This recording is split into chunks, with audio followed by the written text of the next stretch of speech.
കേരളത്തിലെ ക്ഷേത്രങ്ങളുമായി ബന്ധപ്പെട്ട് ധാരാളം അത്ഭുതങ്ങളുണ്ട്. അതിൽ ഒന്നാണ് തൃശ്ശൂരിലെ വടക്കുംനാഥ ക്ഷേത്രം. തൃശ്ശൂരിലെ പ്രശസ്തമായ തേക്കിൻകാട് മൈതാനത്തിലാണ് കേരളത്തിൻ്റെ തനതു വാസ്തുവിദ്യയ്ക്ക് ഉത്തമ ഉദാഹരണമായി വടക്കുംനാഥ ക്ഷേത്രം തലയെടുത്തു നിൽക്കുന്നത്. 20 ഏക്കർ വിസ്തൃതിയിൽ കേരളത്തിലെ ഏറ്റവും വലിയ ക്ഷേത്ര മതിൽക്കെട്ടിനുള്ളിലായി നിർമ്മിക്കപ്പെട്ടിട്ടുള്ള ഈ ക്ഷേത്രത്തെക്കുറിച്ച് പറയാൻ അതിശയിപ്പിക്കുന്ന നിരവധി കാര്യങ്ങളുണ്ട്. ഇതൊക്കെയാണ് ഇന്നത്തെ നമ്മുടെ വീഡിയോയിൽ. ഈ കാര്യങ്ങളൊക്കെ അറിയാനായി വീഡിയോ സ്കിപ്പ് ചെയ്യാതെ കാണുക.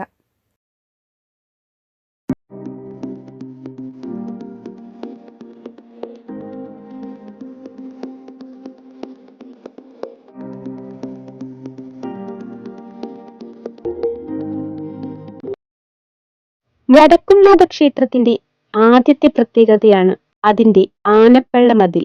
ക്ഷേത്രത്തിന് ചുറ്റും നിർമ്മിക്കപ്പെട്ട കൂറ്റൻ മതിലാണ് ഈ ആനപ്പള്ള മതിൽ. കേരളത്തിലെ മറ്റൊരു ക്ഷേത്രത്തിലും ഇത്രയും വലിയ മതിൽ നമുക്ക് കാണാൻ കഴിയില്ല. കൂറ്റൻ ആനവാതിലുകളുള്ള 4 ക്ഷേത്ര ഗോപുരങ്ങളാണ് ഇവിടുത്തെ മറ്റൊരു അതിശയ കാഴ്ച. പരശുരാമൻ സ്ഥാപിച്ച കേരളത്തിലെ 108 ശിവക്ഷേത്രങ്ങളിൽ ഒന്നാണ് ഈ ക്ഷേത്രം. 108 ശിവസ്തോത്രങ്ങളിൽ പ്രഥമ പരാമർശമുള്ള ക്ഷേത്രം കൂടിയാണ് ഈ ക്ഷേത്രം എന്നൊരു വിശേഷണം കൂടി വടക്കുംനാഥ ക്ഷേത്രത്തിനുണ്ട്. ഇനി ഈ ക്ഷേത്രത്തിന് ശിവനെ വടക്കുംനാഥൻ എന്ന് വിളിക്കുന്നതിനും ഒരു ഐതിഹ്യകഥയുണ്ട്. പണ്ട് പരശുരാമന്റെ അഭ്യർത്ഥനയാൽ ശിവനും കൈലാസവാസികളും പരശുരാമനോടൊപ്പം ഭാർഗവ ഭൂമിയിലേക്ക്, അതായത് കേരളത്തിലേക്ക് യാത്ര ചെയ്യുമ്പോൾ വഴിയിൽ വച്ച് ഒരു തേജസ് കാണാനിടയായി. തേജസ് കണ്ടിടത്ത് പ്രതിഷ്ഠ നടത്താൻ പരശുരാമൻ ആഗ്രഹിച്ചു.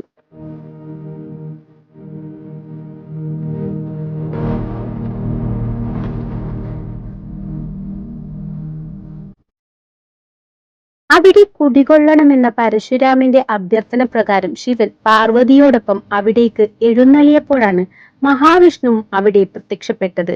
മഹാവിഷ്ണുവിനോട് തന്റെ തെക്കുഭാഗത്തിരിക്കാൻ പറഞ്ഞ ശിവൻ സ്വയം ഒരു ജ്യോതിർലിംഗമായി മാറി വടക്കുഭാഗത്ത് കുടികൊണ്ടു. അങ്ങനെയാണ് അവിടുത്തെ പ്രതിഷ്ഠയ്ക്ക് വടക്കുംനാഥൻ എന്ന് പേര് വന്നത്. ഇപ്പോൾ സ്ഥിതി ചെയ്യുന്ന ഈ ക്ഷേത്രത്തിന്റെ മതിൽക്കെട്ടിനു പുറത്താണ് ഇത് സംഭവിച്ചത്. ശ്രീമൂലസ്ഥാനം എന്നാണ് ഈ സ്ഥലം ഇപ്പോൾ അറിയപ്പെടുന്നത്. ഇപ്പോഴും ഇവിടുത്തെ ആൽമരത്തിന്റെ ചുവട്ടിൽ വിളക്ക് വെക്കാറുണ്ട്.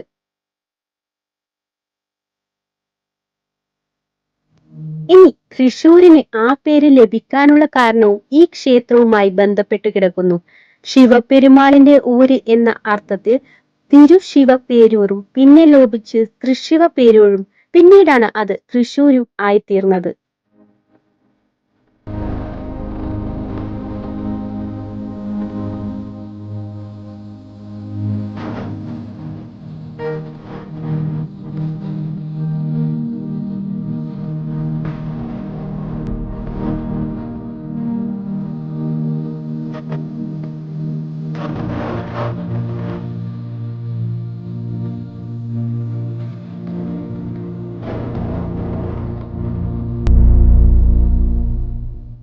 ശിവൻ, അതായത് വടക്കുംനാഥൻ, ശങ്കരനാരായണൻ, ശ്രീരാമൻ, പാർവതി, ഗണപതി എന്നിവരാണ് ഈ ക്ഷേത്രത്തിലെ പ്രധാന ദേവതകൾ.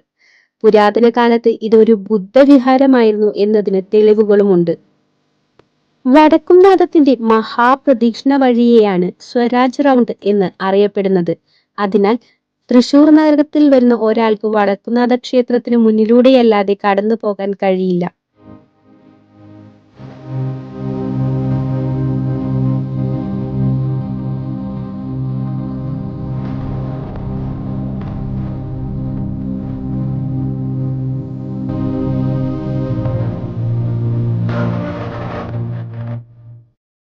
കുംഭമാസത്തിലെ ശിവരാത്രിയും ധനുമാസത്തിലെ തിരുവാതിരയും ഒഴിച്ചു നിർത്തിയാൽ ക്ഷേത്രത്തിൽ വിശേഷ ദിവസങ്ങളില്ല. എന്നാൽ മേടമാസത്തിലെ പൂരം നാളിൽ നടത്തപ്പെടുന്ന വിശ്വപ്രസിദ്ധമായ തൃശൂർ പൂരം നടത്തപ്പെടുന്നത് വടക്കുംനാഥ ക്ഷേത്രത്തിൽ വച്ചാണ്. ഇനി ഈ ക്ഷേത്രത്തിൽ ഉപദേവതകളായി ശ്രീകൃഷ്ണൻ, അയ്യപ്പൻ, ഹനുമാൻ, വേട്ടക്കാരൻ, നന്ദികേശ്വരൻ, പരശുരാമൻ, സിംഹോദരൻ, ആദ്യശങ്കരാചാര്യർ, ഋഷഭൻ, നാഗദേവതകൾ എന്നിവരും കുടികൊള്ളുന്നു. കൂടാതെ മതിൽക്കെട്ടിന് പുറത്ത് പ്രത്യേക ക്ഷേത്രങ്ങളിൽ സുബ്രഹ്മണ്യ സ്വാമിയെയും ഗണപതി ഭഗവാനെയും പ്രതിഷ്ഠിച്ചിരിക്കുന്നു.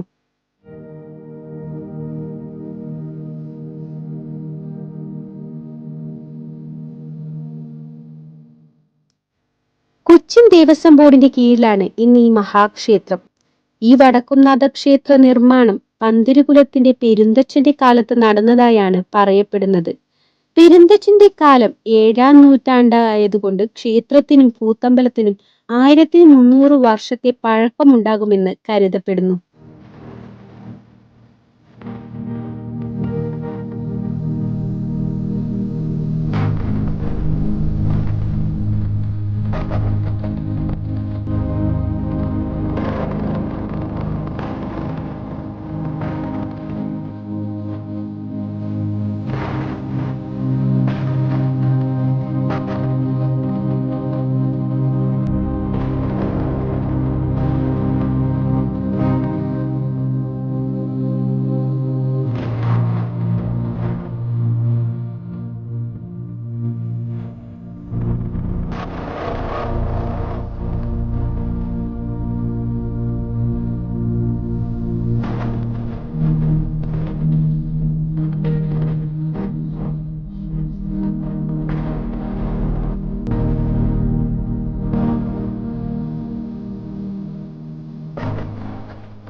തൃശൂരിലെ ഏറ്റവും പ്രധാനപ്പെട്ട ഒരു ക്ഷേത്രവും കേരളത്തിലെ ഏറ്റവും വലിയ അത്ഭുതവുമായ വടക്കുംനാഥ ക്ഷേത്രത്തെക്കുറിച്ചായിരുന്നു ഇന്നത്തെ നമ്മുടെ വീഡിയോ. ഇതുപോലെ മറ്റൊരു ക്ഷേത്ര വിശേഷങ്ങളുമായി വീണ്ടും കണ്ടുമുട്ടാം. നന്ദി.